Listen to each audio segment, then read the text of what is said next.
मायना एससी कुर्तरी आणि रोजमन क्रूज नागवा वेर्ना हांचे मदीं रंगिल्ले फुटबॉल सर्तीत कुर्तरी पंगडान 3-0 अशें जैत जोडले।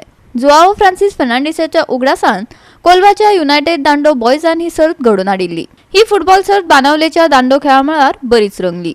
मायना एससी कुर्तरी पंगडान 32व्या सुपर सॉकर सर्तीचे सेमीफायनलीत सुवात मेळयली। कुर्तरीच्या मिलाग्रिस फर्नांडिसान सेगीत 2 फावटी गोल करून कुर्तरीची आघाडी घट्ट केली। देखीक रोजमन क्रूज नागवा पंगडान गोल करपाक यत्न केले, पूण तांकां एस आयले ना। जाल्यार मायना एससी कुर्तरी पंगडान बरी कामगिरी दाखोवन 3-0 अशें यश मेळयले। कुर्तरीच्या मिलाग्रिस फर्नांडिसाक बाणावलेचो फुटबॉल मोगी अँथनी रॉड्रिगेसान मॅन ऑफ द मॅच म्हूण खिताब भेटायलो। पळयात रंगतदार डावपेच।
GOA365 खातीर संदीप तोयेकार, मनीषा जाधव आणि शिवानी सांगेलकार।